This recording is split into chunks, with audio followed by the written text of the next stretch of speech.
आज के क्लास में हम लोग शुरू करने जा रहे हैं अपने क्लास 6 के हिस्ट्री में चैप्टर नंबर 3। चैप्टर का नाम है from gathering to growing food. इसके पहले हम लोगों ने अपने हिस्ट्री के अंदर 2 इम्पॉर्टेंट चैप्टर्स को ख़त्म कर लिया है और उसके बाद हम लोग आ चुके हैं अब चैप्टर नंबर 3 में। चैप्टर का नाम बहुत सिंपल है, from gathering to growing food. इस चैप्टर में हम लोग क्या पढ़ेंगे, आगे बढ़ने से पहले इस चैप्टर का थोड़ा सा इंट्रोडक्शन हम लोग ले लेते हैं, फिर आगे बढ़ेंगे तो समझ में ज़्यादा आएगा। चैप्टर का नाम है from gathering to growing food. देखिए, आज से ना बहुत समय पहले हम लोग खाने पीने के चीज़ों को ना गैदर करते थे, मतलब कि इधर उधर जाते थे, जंगलों में भटकते थे और फिर उसको चुन के तोड़ के इकट्ठा करते थे और फिर अपने घर परिवार को चलाते थे, अपने बाल बच्चों को खाना भोजन खिलाते थे। लेकिन समय बदला, बहुत समय बदला, तरक्की हुआ, उसके बाद हम लोग गैदर नहीं करने लग गए, हम लोग खुद से ग्रो करने लग गए, उगाने लग गए। तो चैप्टर का नाम बहुत सिंपल है, from gathering to growing food. इसका मतलब हुआ कि आज से बहुत समय पहले, 10,000 20,000 साल पहले हम लोग खाने पीने का चीज़ ना गैदर करते थे, इकट्ठा करते थे, इधर उधर भटकते थे, जंगलों में, पहाड़ों पे, है ना, इधर उधर जाते थे, जहाँ खाने पीने का सामान मिलता था उसको हम लोग अपने टोकरी में भर लेते थे और फिर घर लेके आते थे, तो हमारे सारे बाल बच्चे खा के अपना पेट भरते थे। ये लोग हम लोग पहले गैदर करते थे, उगाते नहीं थे। लेकिन समय बदला, बहुत समय बदला, सुधार आया हमारे बहुत सारे जीवन जीने के तरीक़ों में, तो हम लोगों ने गैदर करना बंद कर दिया, यानी कि इधर उधर भटक के सामानों को इकट्ठा करना बंद कर दिया, चीज़ों को उगाना शुरू कर दिया हम लोगों ने। मतलब कि अब हम लोग इधर उधर भटकते नहीं थे सामानों को खोजने के लिए, अब हम लोग खुद से उगाते थे और खुद से खाते थे। समझ में आ रही है बात? तो अब एक बात, मेरा एक सवाल है, जो हम लोग पहले जंगलों में भटक भटक के चीज़ों को इकट्ठा करते थे, खोजते थे इधर से उधर, उसके बाद अचानक हम लोगों ने चीज़ों को उगाना शुरू कर दिया, क्या ये एक दिन में हुआ होगा? नहीं, काफ़ी लंबे समय लगे होंगे, है ना। तो उन्हीं चीज़ों को हम लोग इसमें पढ़ने वाले हैं कि हम लोग पहले किन किन प्रकार के चीज़ों को इधर उधर से इकट्ठा करके लाते थे, खाते पीते थे, और बाद में हम लोगों ने किन किन प्रकार के चीज़ों को उगाना शुरू किया, है ना, जिससे हम लोग इधर उधर भटकते नहीं थे, आराम से सामानों को उगा लेते थे और अपने घरों पे उसको खाते थे।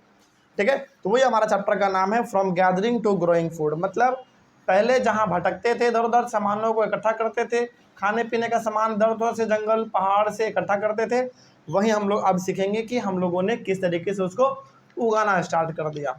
ठीक है, चलिए शुरुआत करते हैं। पहला टॉपिक है हमारा वैरायटीज ऑफ फूड्स।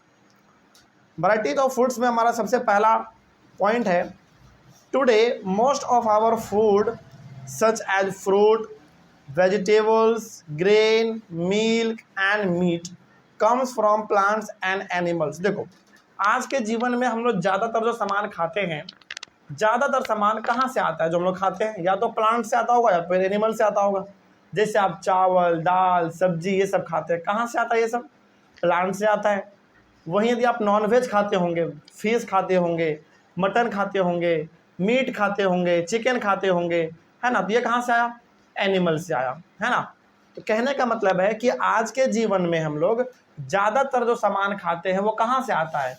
यदि आप नॉनवेज खाते हैं तो एनिमल से, यदि आप वेज खाते हैं केवल तो प्लांट से। ओवरऑल कहने का मतलब है कि आज के समय में ज़्यादातर जो हमारा खाने पीने का सामान है वो कहाँ से मिल रहा है? प्लांट और एनिमल दोनों से मिल रहा है कि नहीं? Different plants and animals grow and survive in different condition, ये भी बिल्कुल सही बात है।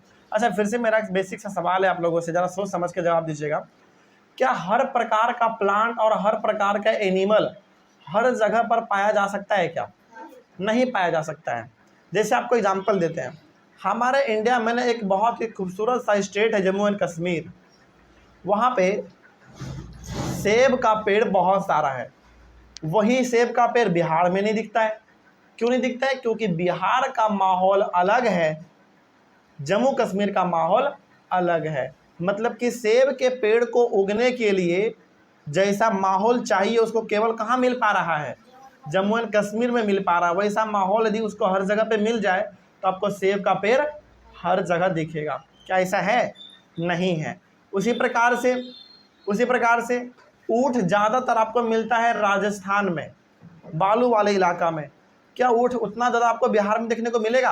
नहीं मिलेगा। तो ओवरऑल हम आपको ये कहना चाह रहे हैं कि हर प्रकार का एनिमल और हर प्रकार का प्लांट हर जगह पर नहीं पाया जा सकता है। वो डिपेंड करता है कि वो किस प्रकार के जगहों पे रहना पसंद करता है, किस प्रकार के मौसम में वो उगना चाहता है। सही बात है कि नहीं? तो यदि आपसे कोई सवाल पूछे कि बताओ क्या अलग अलग प्रकार का प्लांट, अलग अलग प्रकार का एनिमल, सब कुछ एक जगह पर पाया जा सकता है क्या? बताइए। नहीं पाया जा सकता है, कभी भी नहीं, किसी भी हालत में नहीं, क्योंकि हर प्लांट का उगने का तरीका अलग होता है, हर प्लांट का जो टेम्परेचर है वो अपना अलग होता है। तो जिस हिसाब का उसको टेम्परेचर जहाँ पे मिलेगा वहीं पे वो सर्वाइव कर जाएगा। एग्जाम्पल, जम्मू कश्मीर एक ठंडा जगह है, ठंडे जगह में सेब ज़्यादा उगता है, तो वही बिहार में नहीं उग सकता क्योंकि बिहार में उतना ज़्यादा ठंडा नहीं पड़ता है। पहला बात। दूसरा बात, ऊँट ज़्यादातर पाया जाता है गर्मी वाले जगह पे, राजस्थान वाले साइड्स में। वही ऊँट यानी कि कैमल आपको बिहार में नहीं मिलेगा। क्यों? क्योंकि ऊँट का जीने का तरीका अलग है, उसके बॉडी का टेम्परेचर अलग है, जो कि बिहार में सर्वाइव नहीं कर पाएगा। तो ओवरऑल हम लोग ये कह सकते हैं कि हर प्रकार के प्लांट का और हर प्रकार के एनिमल का जीने का तरीका क्या होता है? अलग अलग होता है। तो वो अलग अलग जगह पर ही पाया जाएगा, जहाँ पे उसको जैसा माहौल मिलेगा उसके हिसाब से वो वहीं पे सर्वाइव करना चाहेगा। क्या हर जगह पे वो मिल जाएगा? नहीं मिलेगा। ठीक है, आगे। फॉर एग्जाम्पल यदि हम लोग देखें, rice requires more water than wheat and barley. जैसे चावल का जब खेती किया जाता है ना, तो चावल को पानी ज़्यादा चाहिए होता है, किसके मुकाबले? वीट और बार्ली के मुकाबले। तो ऑब्वियस ही बात है, जहाँ पे पानी ज़्यादा मिलेगा वहाँ पे चावल होगा, और जहाँ पे पानी कम मिलेगा वहाँ पे क्या होगा बताओ? वीट और बार्ली होगा, है कि नहीं? उसी प्रकार से sheep and goat can survive more easily than cattle in dry and hilly mountain. जैसे सीप यानी कि भेड़, गॉड यानी कि बकरी। भेड़ और बकरी जो है ना, ये आराम से ड्राई यानी कि सूखे जगह पे भी सर्वाइव कर जाता है, माउंटेन्स में भी ये सर्वाइव कर जाता है। लेकिन क्या माउंटेन्स में सूखे जगहों पर हर प्रकार का एनिमल सर्वाइव कर पाएगा? जी पाएगा? नहीं जी पाएगा, नहीं जी पाएगा। तो कहने का सिंपल सा मतलब यहाँ पे ओवरऑल ये है कि हर प्रकार के प्लांट का जीने का तरीका, हर प्रकार के एनिमल का जीने का तरीका क्या होता है? अलग अलग होता है। इसीलिए वो अलग अलग जगह पे देखने को मिलता है, हर जगह वो नहीं मिल सकता है। जैसे जो प्लांट, जो एनिमल आपको बिहार में दिखेगा, यूपी में दिखेगा, वही प्लांट, वही एनिमल आपको जम्मू कश्मीर में नहीं दिखेगा। क्यों नहीं दिख रहा है? क्योंकि वहाँ का माहौल ही वैसा नहीं है कि वो वहाँ पे उग सके, सर्वाइव कर सके। समझ में आ रही है बात? तो एक बात यहाँ से आपको साफ साफ पता चल गया कि हर प्रकार के एनिमल और हर प्रकार के प्लांट दोनों के जीवन जीने का तरीका क्या होता है? अलग अलग होता है। इसीलिए अलग अलग जगह पर अलग अलग प्लांट आपको दिखता है, अलग अलग एनिमल दिखता है। जैसे आप कभी जम्मू कश्मीर जाओगे, केरला जाओगे, यानी कि north India, south India, east west, कहीं भी आप जाओगे ना, तो वहाँ का जानवर भी बिल्कुल अलग दिखेगा आपको, वहाँ का प्लांट भी बिल्कुल अलग दिखेगा आपको। क्यों? क्योंकि वहाँ का माहौल उस प्रकार का है, इसीलिए वहाँ का प्लांट भी वैसा दिख रहा है। ठीक है, चलिए नेक्स्ट आगे बढ़ते हैं। अगला है हमारा the beginning of farming and herding. Farming का मतलब होता है खेती और हर्डिंग का मतलब होता है जानवरों को पालना। कैसे इसका शुरुआत हुआ? अच्छा, एक बात मेरा फिर से एक सवाल का जवाब दीजिएगा, क्या शुरू से ही हम लोग खेती करना जानते थे क्या? बिल्कुल भी नहीं। पहले तो हम लोग क्या करते थे? जानवरों को मार के खाते थे। जहाँ जंगल में कुछ खाने का मिल गया वहीं से उसको निकाल लेते थे, तोड़ लेते थे, चुन लेते थे, खा लेते थे। तो फिर हम लोग किसान कैसे बने? हम लोगों ने अनाज को उगाना कैसे शुरू किया, वही हम लोग इसमें सीखेंगे। दूसरा बात, फार्मिंग तो ये हो गया कि पहले हम लोग जहाँ चुन चुन के खाते थे, जंगलों में गए, जो खाने का चीज़ दिख गया उठा के लेके आ गए, खा लिए। तो पहले हम लोग ये सीखेंगे कि जहाँ पहले हम लोग चुन के इधर उधर भटक भटक के सामानों को इकट्ठा करके खाते थे, उसको हम लोगों ने उगाना यानी कि उसका फार्मिंग कैसे करना स्टार्ट किया हम लोगों ने, पहला ये सीखेंगे। दूसरा है हर्डिंग। हर्डिंग का मतलब होता है जानवरों को पालना। जरा सोचो, पहले हम लोग जानवरों को मार के खा लेते थे, तो जरा ये सोचने वाली बात है कि पहले जिस जानवर को हम लोग मार के खा लेते थे, उस जानवर को हम लोगों ने पालना कैसे स्टार्ट कर दिया भाई, है कि नहीं? तो दोनों प्रकार के चीज़ों को हम लोग इसमें समझने वाले हैं। आइए तो पहले 2 पॉइंट है, पहले उसको समझते हैं, फिर समझेंगे कि हम लोग फार्मर कैसे बने और हर्डर कैसे बने। हर्डर मतलब जानवरों को पालना, चराना, देखभाल करना। तो पहले ये 2 पॉइंट समझ लेते हैं क्या लिखा हुआ है। पहला पॉइंट है अराउंड 12,000 ईयर्स अगो, यानी कि आज से 12,000 साल पहले का बात हो रहा है, ध्यान रखिएगा। आज से कितना साल पहले? 12,000 साल पहले का बात हो रहा है। Around 12,000 years ago there were major changes in the climate of the world with a shift to relatively warm conditions. आज से 12,000 साल पहले हमारे इस पृथ्वी का जो माहौल है ना, जो क्लाइमेट है, जो वातावरण है, उसमें हल्का बदलाव आया। क्या बदलाव आया? थोड़ा गर्मीपन हम लोगों को देखने को मिला। पहले कैसा था? आज से 12,000 साल पहले केवल ठंडा ठंडा माहौल था, हर जगह पे अलग ही था हमारा। लेकिन 12,000 साल के बाद हमारे आसपास कुछ ऐसा माहौल देखने को मिला, ठंडा गर्मी दोनों। समझ में आ रही है बात? अच्छा, मेरा फिर से एक सवाल है आपसे, जरा समझ के जवाब दीजिएगा। क्या केवल हर जगह पे पृथ्वी पर ठंडा यदि माहौल कर दिया जाए तो क्या आप जी पाओगे? क्या हर प्रकार का प्लांट एनिमल देखने को मिलेगा ठंडे वाले जगह पे? नहीं। इसका उल्टा भी समझते हैं हम लोग। हर जगह पर गर्मी कर दिया जाए तो क्या फिर भी हर प्रकार का प्लांट एनिमल आपको दिखेगा? नहीं दिखेगा। बिल्कुल सही बात है। मतलब आदमी ना ही ज़्यादा ठंडे में जी सकता है, ना ही ज़्यादा गर्मी में जी सकता है। तो आदमी को फिर माहौल चाहिए कैसा? नॉर्मल, हल्का ठंडा और हल्का गर्मी वाला जो माहौल मिल जाए तो प्लांट भी आराम से ग्रो करता है और एनिमल यानी कि ह्यूमन बीइंग भी आराम से सर्वाइव करता है। तो आज से 12,000 साल पहले हमारे इस पृथ्वी का माहौल, क्लाइमेट, वातावरण बिल्कुल अलग था। उसके बाद थोड़ा सा बदलाव हुआ, चेंजेज हुआ, जिसके वजह से आज हम लोग देखते हैं कि हमारे पास आज थोड़ा बहुत गर्मी भी पड़ता है तो थोड़ा बहुत जाड़ा भी पड़ता है। और ये सबसे बेस्ट चीज़ है किसी प्रकार के प्लांट और एनिमल को सर्वाइव करने के लिए कि उसको समय समय पर दोनों चीज़ मिलते रहना चाहिए, हल्का गर्मी भी और हल्का जाड़ा भी मिलता रहना चाहिए। ठीक है। तो this lead to the development of grasslands and also lead to an increase in the number of deer, antelope, goat, sheep and cattle, that is animals that survived on grass। तो जब हमारे पृथ्वी पर गर्मी और जाड़ा, हॉट एंड कोल्ड दोनों जब पाया जाने लगा हमारे इस पृथ्वी पर, तो अलग अलग प्रकार के एनिमल हमारे सामने आए, अलग अलग प्रकार के प्लांट हमारे सामने आए। क्यों ऐसा हुआ? क्योंकि अब हमारे पास जाड़ा भी था और गर्मी भी था। समझ में आ रही है बात? जाड़ा भी था और गर्मी भी था, तो दोनों प्रकार के प्लांट हमारे सामने आ गए, जाड़े में उगने वाले भी और गर्मी में उगने वाले भी। तो आराम से हर प्रकार का प्लांट सर्वाइव करने लग गया। तो पहला बात ध्यान रखिएगा कि आज से 12,000 साल पहले हमारे इस पृथ्वी का जो पूरा माहौल था वो बिल्कुल अलग था। लेकिन 12,000 साल पहले एक बदलाव भी हुआ हमारे पृथ्वी पर, जिससे हम लोगों को दो चीज़ देखने को मिला, कोल्ड और हॉटनेस। कोल्डनेस और हॉटनेस दोनों देखने को मिला, जिसका परिणाम ये निकला कि अलग अलग प्लांट उगने लग गए, अलग अलग प्रकार के एनिमल भी हमारे सामने आने लग गए, उनका डेवलपमेंट हुआ, उनका बर्थ हुआ। समझ आ रही है बात? चल आगे बढ़ते हैं। तो ना ही प्लांट के लिए ना ही ज़्यादा गर्मी ज़रूरत है, ना ही ज़्यादा जाड़ा ज़रूरत है, बल्कि प्लांट हो चाहे एनिमल हो, दोनों को माहौल कैसा चाहिए? नॉर्मल चाहिए, हल्का गर्मी और हल्का ठंडा चाहिए। ठीक है, आइए आगे बढ़ते हैं। नेक्स्ट हम लोग इसी में बात करेंगे बिकमिंग ऑफ फार्मर्स।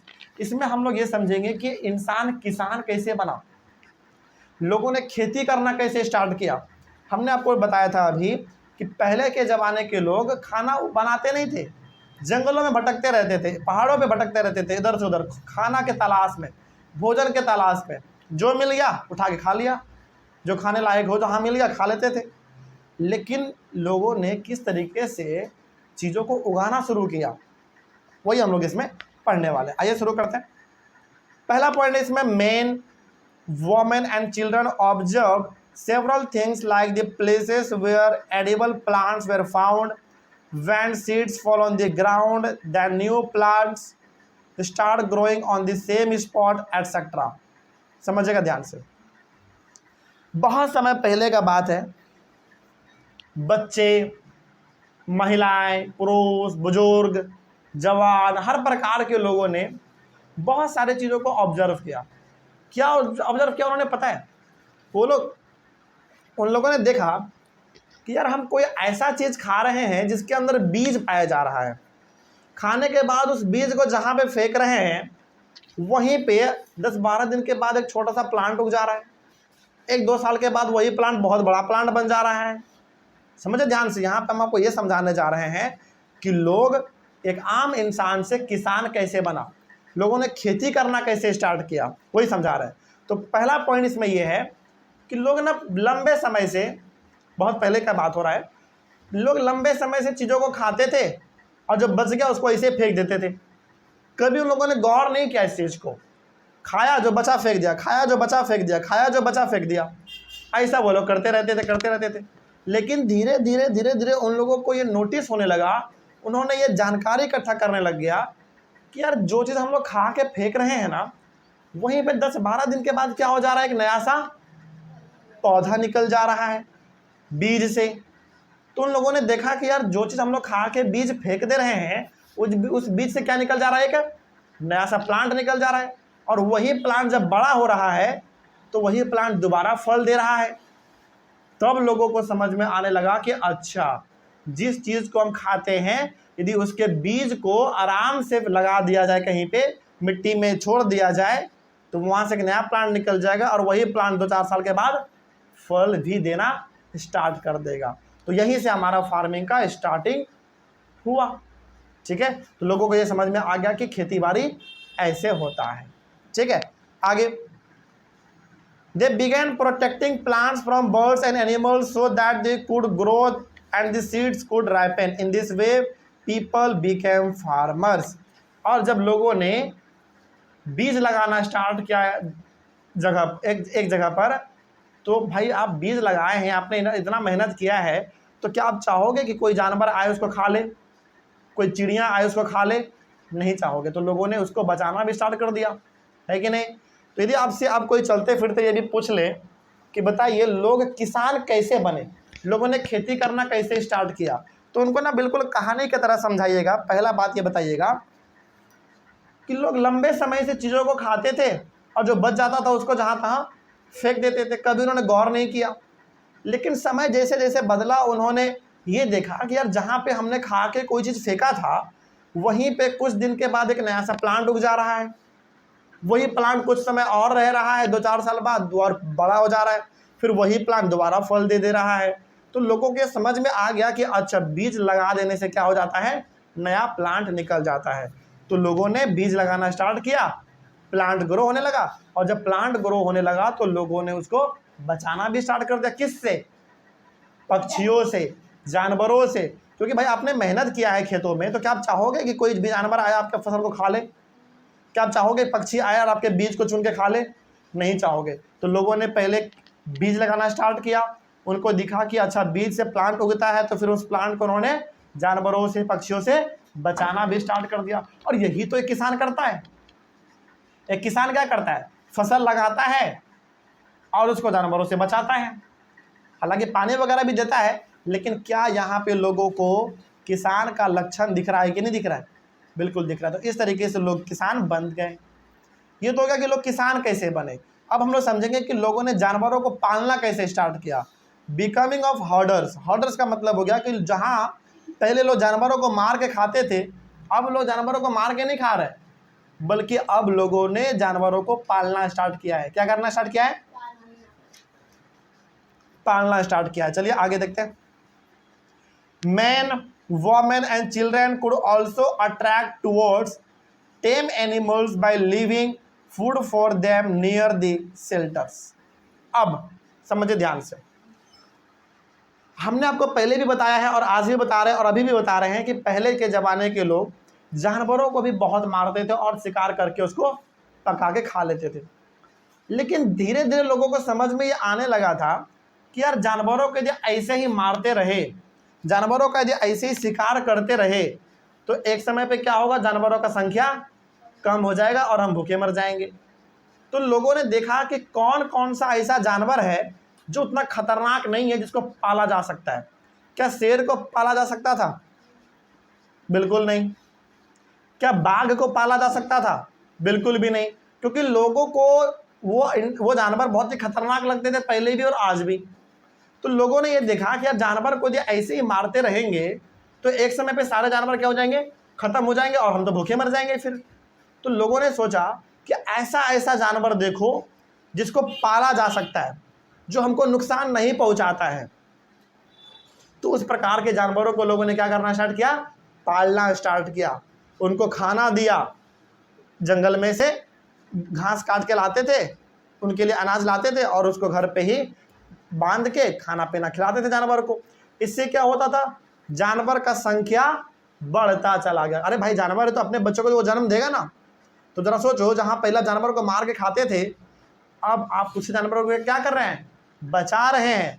उनके जब उनका जन्म, वो जब अपने बच्चों को जन्म दे रहे हैं तो उनका जनसंख्या आप बढ़ा रहे हैं। समझ आ रही है बात? कोई दिक्कत इसमें? अब सवाल है कि सर, यहाँ पे जानवरों का जनसंख्या बढ़ा के ये लोग करेगा क्या? दो काम करेगा। पहला, उस जानवर का दूध ये लोग अपना इस्तेमाल कर लेगा। दूसरा, उस जानवर को मीट के तौर पे भी इस्तेमाल कर लेगा। समझ में आ रही है बात? तो ये लोग जानवरों को पाल भी रहे हैं और खा भी रहे हैं। तो क्या यदि ऐसा चलता रहा तो क्या कभी जानवर का संख्या घटेगा? नहीं घटेगा। क्यों नहीं घटेगा? क्योंकि एक तरफ आप जानवर को पाल भी रहे हैं, उनका जनसंख्या भी आप बढ़ा रहे हैं, और दूसरी तरफ उनको आप खाते भी जा रहे हैं, तो कभी भी जनसंख्या जानवर का कम नहीं होगा। लेकिन आप उनको पाल नहीं रहे हैं, केवल खाते ही जा रहे हैं, तो क्या जानवर का संख्या कम नहीं होगा? बिल्कुल होगा, जो कि पहले होता था। फिर लोगों को समझ में आया कि यार, केवल जानवरों को मार के खाओगे तो एक समय पे सारा जानवर खत्म हो जाएगा और हम भूखे मर जाएंगे। तो लोगों ने जानवर को पालना स्टार्ट किया। कोई दिक्कत इसमें? तो अब यदि आपसे कोई पूछे कि बताओ लोगों ने जानवर को पालना किस तरीके से स्टार्ट किया, तो सिंपल से बताइएगा कि बहुत लंबे समय से लोग जानवर को मार के खाते आ रहे थे। जब उनको भूख लगता था, जानवरों को शिकार करते थे, पका के खा लेते थे। लेकिन धीरे धीरे उनको रियलाइज होने लगा, जानवरों का संख्या जब घटने लगा तो उनको दिखने लगा कि यार, ऐसे जानवरों को जब मारते रहे तब तो एक समय पे सारा जानवर खत्म हो जाएगा। फिर उन्होंने देखना चालू किया, ऐसा ढूंढना चालू किया कि कौन कौन सा ऐसा जानवर है जिनको पालने में कोई दिक्कत नहीं आएगा, जो हमको नुकसान नहीं पहुंचाएगा। यानी कि बेसिकली ये बात कर रहा डोमेस्टिक एनिमल्स का, पालतू जानवर का। तो पालतू जानवर में आप क्या क्या पाल सकते हैं? भेड़िया, बकरी, गाय, भैंस, है ना, यही सब आप पालोगे। इससे क्या नुकसान होता है हम लोगों को? कुछ इससे हम लोगों को कोई नुकसान होता है? नहीं होता है। तो लोगों ने ढूंढना चालू किया कि ऐसा ऐसा जानवर देखो जिसको पाला जा सकता है। तो ऐसा ऐसा जानवर लोगों ने खोजा, उसको पालना स्टार्ट कर दिया। पालने से दो फायदा हुआ। पहला, जानवरों का संख्या घटा नहीं। दूसरा, लोगों का जरूरत भी पूरा हो गया। लोगों का जरूरत दो चीज से पूरा हुआ, पहला दूध से और दूसरा मीट से। अब ये मत बोलना कि सर पनीर से। उस समय में पनीर नहीं था, बटर नहीं था, चीज़ नहीं था, कुछ नहीं था। उस समय केवल क्या था? दूध और मीट। ठीक है? इस तरीके से लोगों ने जानवरों को भी पालना स्टार्ट किया। आगे, the first animal to be tamed was the wild ancestor of the dog. पहला जानवर, जिस जानवर को लोगों ने पालना स्टार्ट किया, वो जानवर कौन सा था पता आपको? कुत्ता, डॉगी। यानी कि लोगों ने सबसे पहला जानवर यदि कोई पालना स्टार्ट किया था तो वो कौन सा जानवर था? डॉगी। अच्छा, मेरा सवाल आपसे ये है कि डॉगी ही क्यों? भेड़ भी पाल सकते थे आप, बकरी भी पाल सकते थे, हालांकि इन सबको पाला गया है, ऐसा बात नहीं है, लेकिन बहुत बाद में। पहला जानवर कुत्ता ही क्यों पाला गया, बताओ? नहीं, क्योंकि डॉगी जो है ना, शुरुआत से ही लॉयल होता है। समझ में आ रही है बात? जैसे आज भी यदि आप अपने घर में कुत्ते को पालोगे ना, तो वो कुत्ता आपके लिए जान दे देगा। यदि आपके घर में कोई दूसरा इंसान आ जाए, चोर वगैरह कुछ आ जाए, तो वो काट काट के उसको जिंदा मार देगा। डॉगी जो होता है ना, बड़ा लॉयल होता है, ईमानदार होता है, कुछ भी हो जाए आपके ऊपर संकट नहीं आने देगा वो। तो लोगों ने देखा कि यार, ये जानवर ऐसा है जिसको पाला भी जा सकता है और ये हमको नुकसान भी नहीं पहुंचाता है और ये बहुत ही ईमानदार होता है। तो लोगों ने डॉगी को चुन लिया। चलो, पहला जानवर हमको मिल गया पालने के लिए।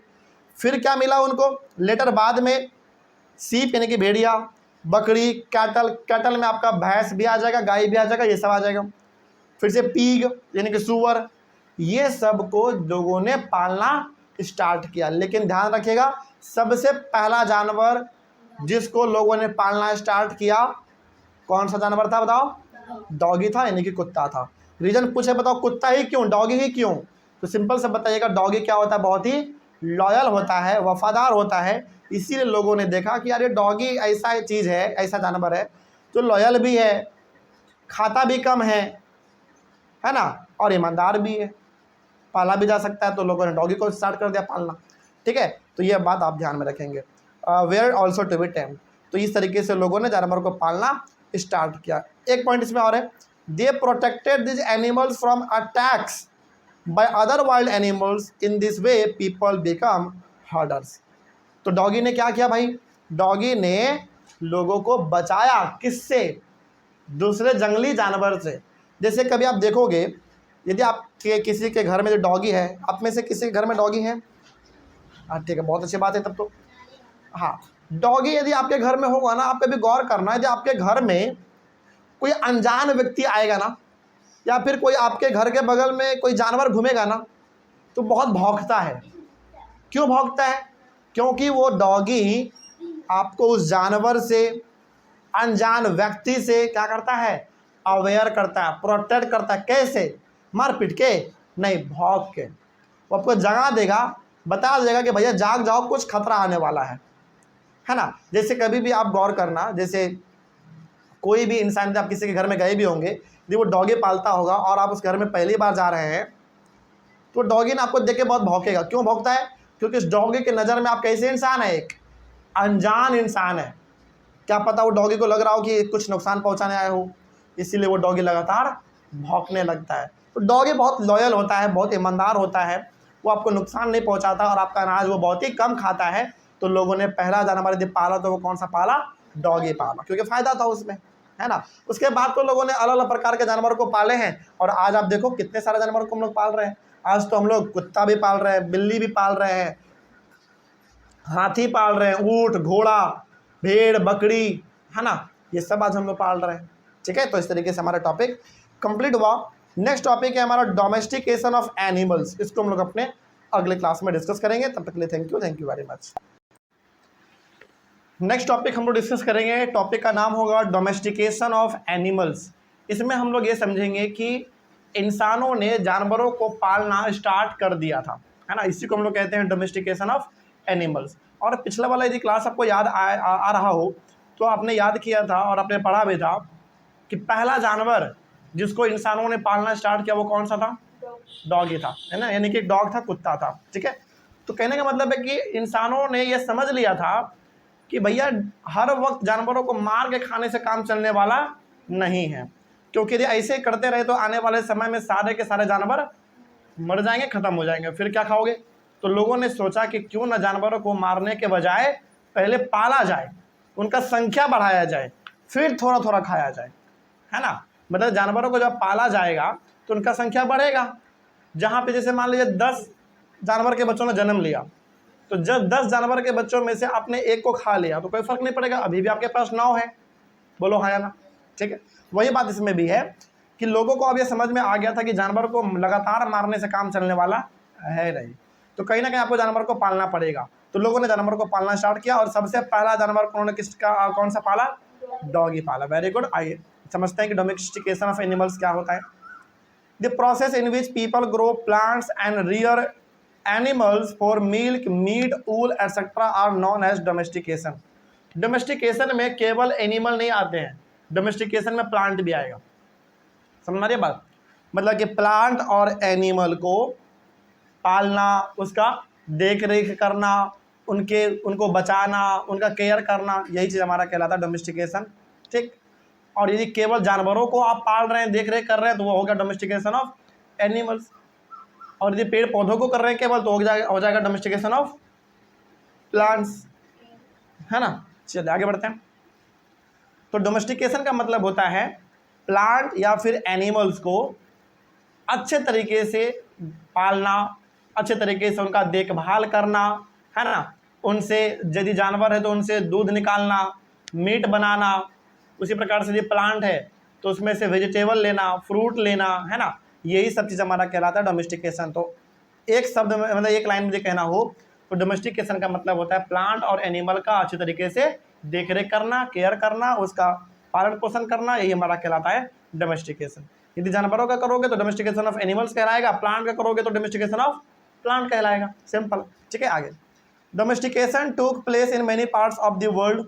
उसके बाद पूरी दुनिया में लोगों को धीरे धीरे समझ में आ गया था पहले के लोगों को कि भैया जानवरों को यदि पालना मतलब खाना है तो उसको पहले पालना स्टार्ट करो, क्योंकि बिना पाले लगातार आप जानवरों को मारते जाओगे तो एक समय में सारे जानवर क्या हो जाएंगे, खत्म हो जाएंगे, मर जाएंगे। तो लोगों को लगा कि लंबे समय तक जानवरों का इस्तेमाल करना है तो मारने के बजाय उसको पालना स्टार्ट करो, तो लोगों ने जानवर को पालना स्टार्ट कर दिया। इट बिगेन अबाउट 12,000 ईयर्स अगो, और लोगों ने जानवर को पालना कब से स्टार्ट किया है, आज से 12,000 साल पहले से। मतलब आज से 12,000 साल पहले से लोगों ने जानवर को पालना और खेती बाड़ी करना स्टार्ट कर दिया था। कोई डाउट नहीं इसमें। चलिए आगे बढ़ते हैं। The earliest plants to be domesticated were wheat and barley. सबसे पहला प्लांट जिसका खेती लोगों ने किया वो कौन सा था, व्हीट और बार्ली का पहला plant. Okay. The earliest animal to be domesticated were sheep and goat.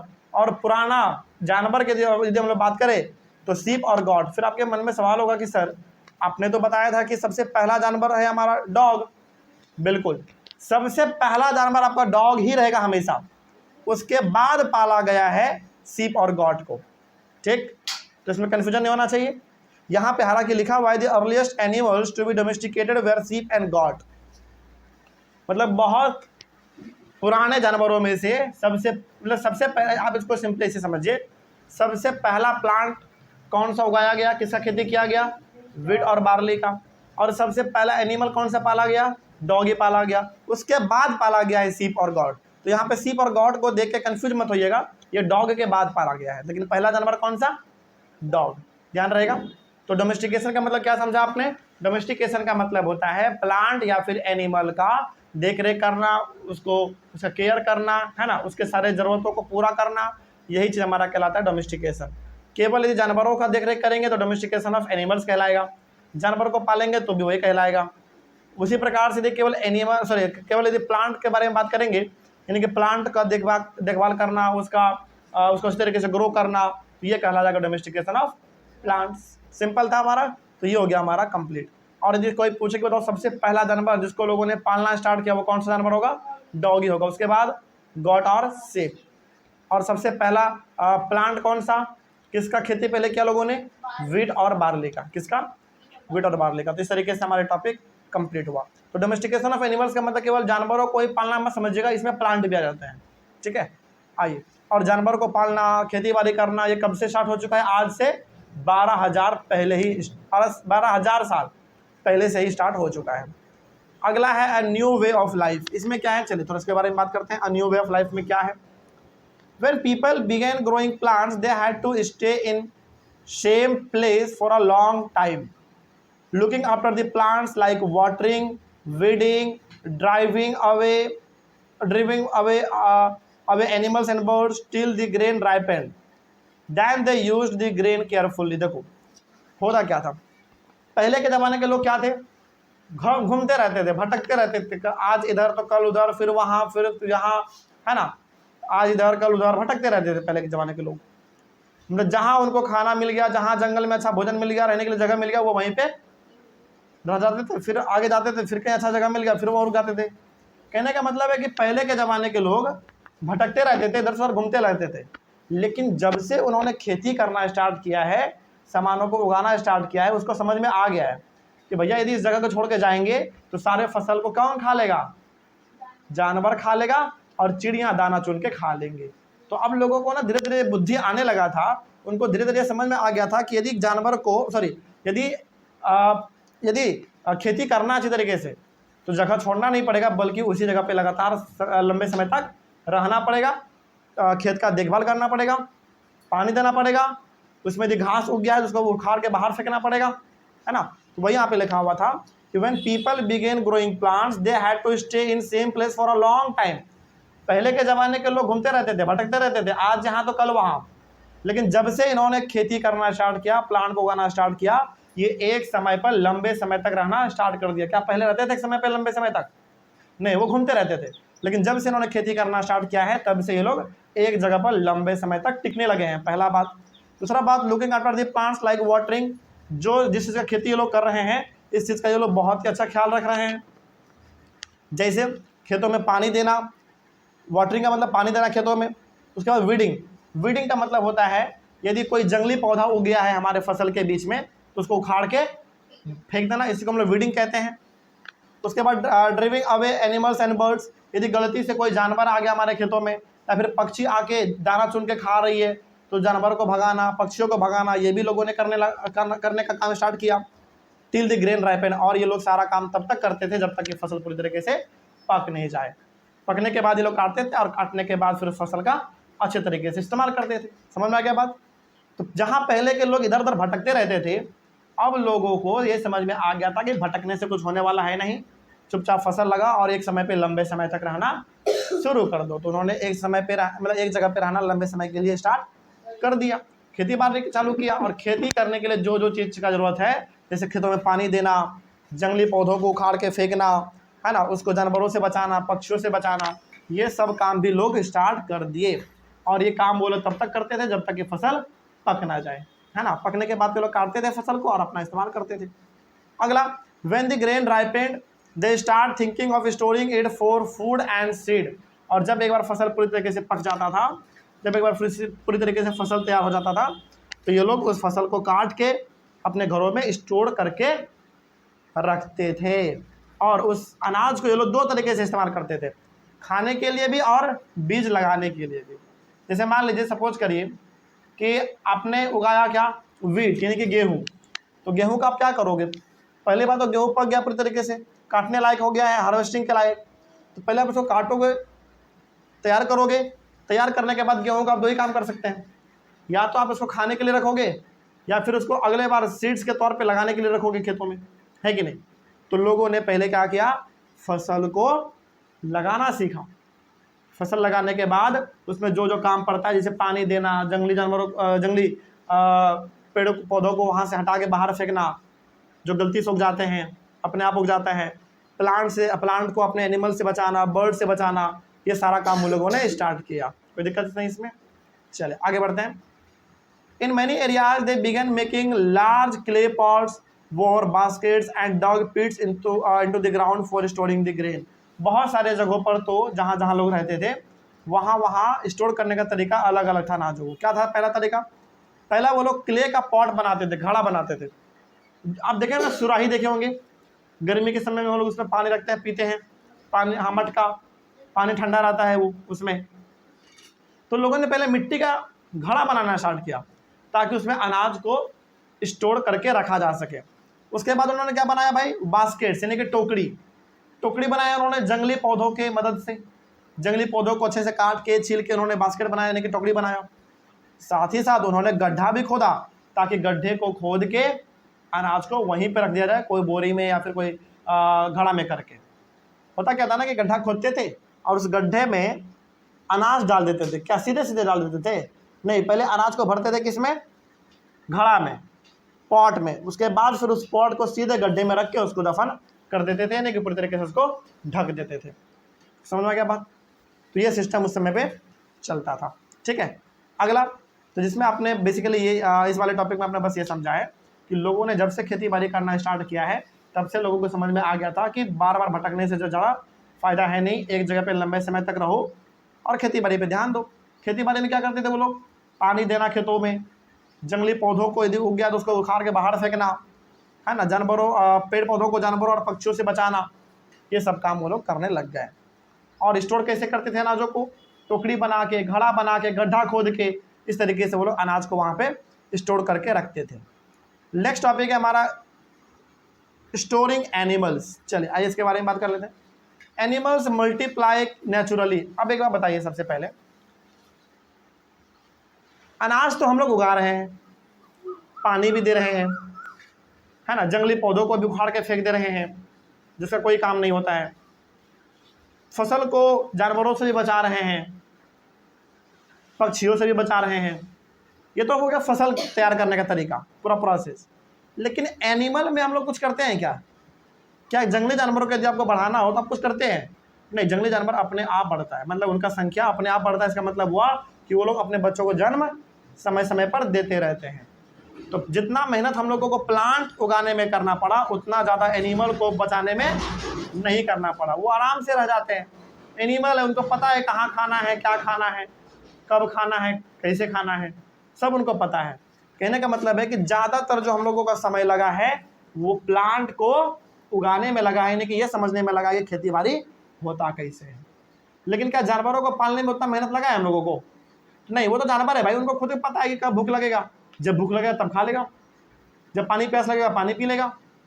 मतलब उसके पास सेंस ऑर्गन है, वो जब चाहे तब वो काम कर सकता है। लेकिन क्या प्लांट के पास ऐसा कुछ है? नहीं, प्लांट को जब तक आप पानी नहीं देंगे तब तक उसको मिलेगा क्या? नहीं मिलेगा।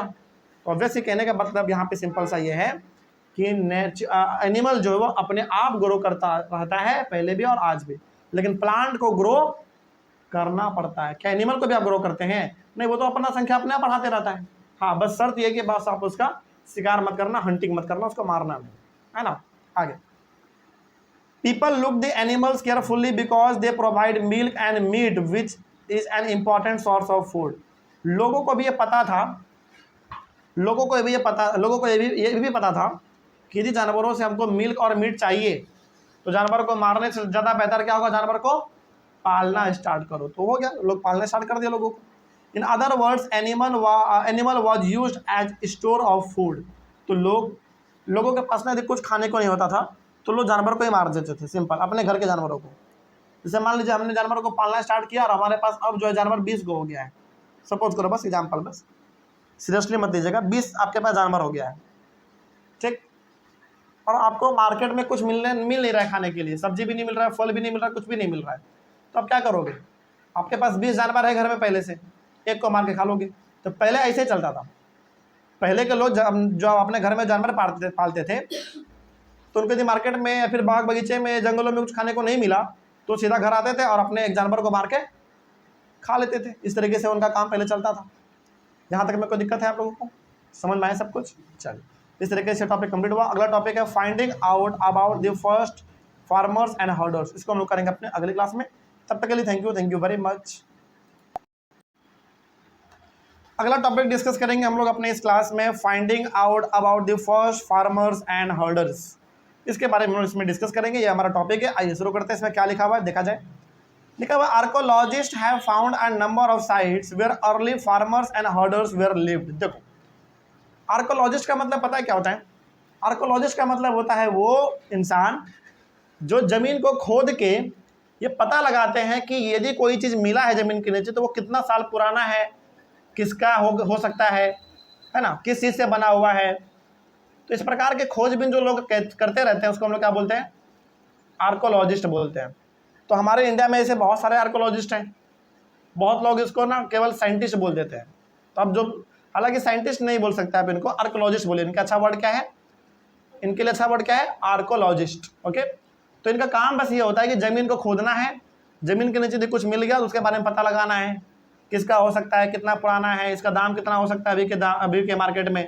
ये सब काम किसका है? आर्कोलॉजिस्ट का है। तो हमारे कंट्री इंडिया में आर्कोलॉजिस्ट ऐसे बहुत सारे भरे पड़े हैं। समझ में आ रही है बात? तो उन्होंने जब खोजबीन किया, ज़मीन को खोदा, तो उनको बहुत सारे ऐसे जगह मिले हैं जहाँ पे फार्मर्स और हर्डर्स रहते हैं, ऐसा निशान उनको मिला है। मतलब बहुत सारे ऐसे जगह मिले हैं जहाँ पे उन्होंने खोज किया तो उनको पता चला कि यहाँ पे किसान भी रहे हैं और हर्डर भी रहे हैं। किसान मतलब ऐसे लोग जो खेती बाड़ी करते थे, और हर्डर भी रहे हैं, और हर्डर का मतलब हो गया जो कि जानवरों का देखरेख पालना वगैरह करते थे।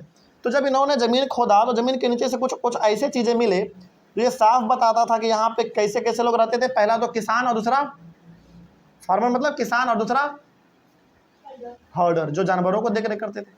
तो बहुत सारे ऐसे एविडेंस, बहुत सारे ऐसे सबूत मिले ज़मीन के नीचे से जो ये बताता है कि इस प्रकार के जगह पे किसान और हर्डर यानी कि खेती करने वाले लोग भी और जानवरों को देखरेख करने वाले लोग भी बहुत सारे मतलब बहुत लोग रहते थे। ऐसा खोजबीन में यानी कि रिसर्च में पता चला है। उसके बाद the most important place are in the north west, in present day Kashmir and in east and south India. ज़्यादातर जो जगह हमारे इंडिया में है जहाँ पे ऐसे बहुत सारे सबूत मिले ज़मीन को खोदने के बाद, जिससे ये पता चलता है कि यहाँ पे किसान और हर्डर दोनों रहते होंगे, वैसा जगह कहाँ है आज? ज़्यादातर नॉर्थ वेस्ट में है, कश्मीर में है, ईस्ट में है और साउथ इंडिया में है। मतलब कहने का है सिंपल सा, चारों डायरेक्शन में है लगभग। शुरू करें आगे। चलिए, तो यहाँ से आपको बस एक बात पता ये चला है कि आर्कोलॉजिस्ट लोगों ने जब जब खोज किया है तब तब उनको एक नया चीज़ ज़मीन के नीचे से मिला है, ठीक है। और उस नए चीज़ों को जो कि मिला है हमारा ज़मीन के नीचे से, उससे हम लोगों ने आइडिया ये लगा लिया, हम लोगों ने नहीं बल्कि आर्कोलॉजिस्ट लोगों ने आइडिया लगा लिया कि यहाँ पे किसान भी रहते थे और हर्डर भी रहते थे, दोनों लोग रहते थे। आइए देखते हैं और कुछ नए बातों को। To find out the sites where early farmers and herders were lived, the scientists studied the evidence of plants and animals, bones and remains of burnt grain. बहुत सारे जगहों पर जब आर्कोलॉजिस्ट लोग खोज कर रहे थे, ज़मीन को खोद रहे थे, तो उनको अलग अलग जगह पर अलग अलग प्रकार के प्लांट के अलग अलग पार्ट और एनिमल के हड्डी मिले हैं। समझिएगा ध्यान से, अभी बहुत इंपॉर्टेंट है। मतलब जब आर्कोलॉजिस्ट लोग ज़मीन को खोद के रिसर्च कर रहे थे तो ज़मीन के नीचे से उनको बहुत सारे अलग अलग प्लांट के पार्ट मिले हैं, जैसे जड़ मिल गया है, टहनी मिल गया है, बहुत सारे एनिमल के हड्डी भी मिले हैं। इससे क्या आइडिया लगा रहे हैं? इससे साइंटिस्ट ने आइडिया लगाया कि इस प्रकार के जगह पे किसान भी रहते थे और जानवर को पालने वाले भी लोग रहते थे, तभी तो जानवर का हड्डी मिल रहा है ना। वो भी एक दो नहीं मिला है, बहुत सारे मिले हैं। तो इससे आप क्या आइडिया लगाओगे कि पक्का यहाँ पे जानवर पहले रहता होगा, है कि नहीं। चलो आगे। और हाँ, एक चीज़ और मिला है, जला हुआ अनाज का टुकड़ा। जला हुआ अनाज का टुकड़ा, इससे ये भी आइडिया लग गया कि लोग खेती बाड़ी भी करते थे, तभी तो अनाज आया वहाँ पे। खेती बाड़ी भी करते थे और जानवर का हड्डी मिला तो क्या आइडिया लगा लिया हम लोगों ने कि जानवर भी पालते थे। सिंपल। आइए, there are some of the sites where grain and bones have been found. तो कुछ ऐसे साइट्स है, कुछ ऐसे जगह हैं जहाँ पे ग्रेन यानी कि अनाज और हड्डी दोनों मिले हैं। तो उस जगह को थोड़ा सा हम लोग पढ़ लेते हैं। पहला जगह है मेहरगढ़, जो कि आज पाकिस्तान में पड़ता है, ध्यान रखिएगा। उसके बाद है कोल्डीवा, कोल्डीवा आज पड़ता है उत्तर प्रदेश में। उसके बाद है महागरा, महागरा भी उत्तर प्रदेश में ही है। उसके बाद है गफकरल, ये गफकरल है कश्मीर में। उसके बाद है बुरजाहम, ये भी है आपके कश्मीर में ही है। उसके बाद है चिरांड, चिरांड आपके बिहार में पड़ता है, ठीक है। हाँ, सारण तरफ, सारण हमारे यहाँ पे है ना, बिहार में एक जिला है सारण, वहीं पे पड़ता है चिरांड। वहाँ पे भी बहुत सारे अलग अलग प्रकार के जानवरों के हड्डी और अलग अलग प्रकार के प्लांट के सीड्स, बीज मिले हैं। उसी प्रकार से हल्लूर है आंध्र प्रदेश में और पायमपल्ली है आंध्र प्रदेश, ये भी आंध्र प्रदेश में ही है। तो कहने का मतलब है मेहरगढ़, कोल्डीवा, महागरा, गफकरल, बुरजाहम, चिरांड, हल्लूर, प्यामपल्ली, ये कुछ ऐसे जगह हैं हमारे इंडिया में जहाँ पे भारी मात्रा में जानवरों के, अलग अलग जानवरों के हड्डी, उसके बाद फिर अनाज, वीट का, बार्ली का, ये सब मिला है। जो सीधा सीधा क्या बता रहा है, ये बता रहा है कि पहले के लोग खेती बाड़ी भी करते थे और जानवरों को भी पालते थे, तभी तो अलग अलग प्रकार के जानवरों का हड्डी एक ही जगह पर है ना। और खेती बाड़ी करते थे, ये कैसे पता भाई? इसलिए क्योंकि जला हुआ क्या मिला है, जला हुआ अनाज मिला है। तो जला हुआ अनाज क्या अपने आप आ जाएगा? नहीं, उसको कोई जलाया होगा तब तो अनाज को जलाने से पहले क्या होना चाहिए? आपके पास अनाज होना चाहिए। तो इससे हम लोग ये आइडिया लगा लेते हैं कि पहले के ज़माने के लोग अलग अलग जगहों पर जो हम लोगों को सबूत मिला है हड्डियों का, अनाजों का, इससे ये साफ आइडिया लगता है कि पहले के लोग खेती बाड़ी भी करते थे और जानवरों को भी पालते थे। कोई डाउट इसमें? चलो, उसके बाद ना कुछ ऐसे जगह हैं जहाँ पे केवल ग्रेन्स मिले हैं, यानी कि अनाज। तो एक तरफ हम लोग रख लेंगे ग्रेन्स को और दूसरी तरफ रख लेंगे हम लोग साइड्स को, यानी कि वो ग्रेन अनाज कहाँ पे मिला है। जैसे वीट कहाँ मिला है भाई? वीट मिला है मेहरगढ़, गफकरल, बुरजाहम और चिरांड में मिला है। और ये सब जगह कहाँ है, ये अभी आपने ऊपर में देख लिया है यहाँ पे, ओके। तो ज़्यादातर जो ग्रेन मिला है वो कहाँ मिला है? ग्रेन में भी खास करके वीट मिला है मेहरगढ़, गफकरल, बुरजाहम, चिरांड। बार्ली कहाँ कहाँ मिला है भाई? बार्ली का टुकड़ा मिला है मेहरगढ़ और चिरांड में। राइस कहाँ कहाँ मिला है? कोल्डीवा और महागरा में मिला है। उसके बाद लेंटिल कहाँ मिला है भाई? गफकरल और बुरजाहम में मिला है। ग्रीन ग्राम, यानी कि ग्रीन ग्राम मतलब क्या, कौन सा बताओ? ग्रीन ग्राम को क्या बोलते हैं हिंदी में? मूंग। क्या बोलते हैं? मूंग। कहाँ मिला है भाई? चिरांड में मिला है। मिलेट कहाँ मिला है? हल्लूर और प्यामपल्ली में मिला है। उसका ब्लैक ग्राम, ब्लैक यानी कि काला चना भी पायमपल्ली में ही मिला हुआ है। तो ये कुछ ऐसे ग्रेन्स हैं जो अलग अलग जगहों पर पाया गया है रिसर्च करने के दौरान। ठीक है, कोई दिक्कत इसमें? समझ में आ रही है सब बात? अगला है हमारा, ये तो हो गया कि ग्रेन यानी कि अनाज कहाँ कहाँ मिला है। अब थोड़ा सा बात कर लेते हैं कि हड्डी कहाँ कहाँ मिला है जानवरों का, है ना। तो आइए पहले बात करते हैं सीप का, यानी कि भेड़िया का हड्डी कहाँ कहाँ मिला है। ये मिला है मेहरगढ़ है। उसके बाद बुरजाहम में भी मिला है, हल्लूर में भी मिला है और पायमपल्ली में भी मिला है। सीप का हड्डी यानी कि भेड़ियों का हड्डी, गोड़ यानी कि बकरी का हड्डी कहाँ मिला है भाई? बकरी का हड्डी मिला है मेहरगढ़, बुरजाहम और हल्लूर में। कैटल का कहाँ पे मिला है? कैटल का मिला है महागरा, बुरजाहम, हल्लूर, पायमपल्ली और मेहरगढ़। तो ये कुछ ऐसे जगह है जहाँ पे कैटल, यानी कैटल का मतलब आप क्या बोलोगे, कौन सा? हाँ, और है। तो कैटल में आएगा आपका गाय, भैंस, ये सब आ गया, है ना। तो इसका हड्डी मिला है महागरा, बुरजाहम, हल्लूर, पायमपल्ली और मेहरगढ़। उसके बाद डॉग का हड्डी कहाँ मिला है भाई? बुरजाहम में मिला है। उसके बाद बफेलो का कहाँ मिला है? बुरजाहम और चिरान में मिला है। तो ये कुछ ऐसे जानवर है जिनका हड्डी अलग अलग जगहों पर मिला है। वो जगह आपका यहाँ पे दिया हुआ है, और ये जगह कौन सा कहाँ पे है ये आप यहाँ से एक बार देख लीजिएगा। सारा कुछ हमने यहाँ पे ब्रैकेट में लिख दिया है कि आज ये जगह कहाँ पड़ता है। ठीक है, आगे बात करते हैं, कुछ और पॉइंट है हमारे पास। उसके बाद है ऑक्स यानी कि बैल का हड्डी कहाँ मिला है भाई? चिरान में मिला है। पीग का यानी कि सुअर का हड्डी कहाँ मिला है? हल्लूर और पायमपल्ली में मिला है। उसके बाद फ्रेगमेंट्री एनिमल बोन्स का मतलब हो गया छोटे छोटे जानवरों के हड्डियों के टुकड़े। ये कहाँ मिले हैं? ये मिला है कोल्डिवा में। ओवरऑल आप ये समझ पा रहे होंगे कि जब आर्कोलॉजिस्ट लोगों ने रिसर्च किया, जमीन को खोद के जब उन्होंने निकाला बहुत सारी चीज़ों को, तो उसमें से बहुत हड्डी निकले। बहुत तो क्या थे? पहली बात तो बहुत सारे हड्डी निकले जमीन के नीचे से, और बहुत सारे अलग अलग प्रकार के अनाज के दाने भी मिले। तो कौन सा अनाज का दाना कहाँ मिला है ये भी हम लोगों ने समझ लिया, और कौन से जानवर का हड्डी कहाँ मिला है ये भी समझ लिया हमने। क्या यहाँ तक में कोई दिक्कत किसी को है? सब कुछ समझ में आ रहा है? बस। उसके बाद है टुवर्ड्स अ सेटल्ड लाइफ। इसमें हम लोग अपने नेक्स्ट टॉपिक में इसको डिस्कस करेंगे। तब तक के लिए thank you very much. Next topic discuss करेंगे हम लोग अपने चैप्टर के अंदर, वो है टुवर्ड्स अ सेटल्ड लाइफ। इसके पहले तक हम लोगों ने अलग अलग प्रकार के कॉन्सेप्ट्स को, अलग अलग प्रकार के टॉपिक को हम लोगों ने डिस्कस किया है, और एक के बाद हम लोग ये देखते आ रहे हैं कि किस तरीके से पहले के लोग रहा करते थे, किन किन प्रकार के एविडेंस यानी कि किन किन प्रकार के चीज़ें हम लोगों को मिले हैं, जिससे हम लोग ये आइडिया लगा पा रहे हैं कि उस समय के लोग क्या इस्तेमाल करते थे, कैसे अपना जीवन जीते थे, है ना। यही सब हम लोग पढ़ते आ रहे हैं, और इस चैप्टर को और आगे बढ़ाएंगे। आज एक नए टॉपिक का शुरुआत करेंगे। टॉपिक का नाम होगा टुवर्ड्स अ सेटल्ड लाइफ। इसमें क्या है आइए थोड़ा डिस्कस करते हैं।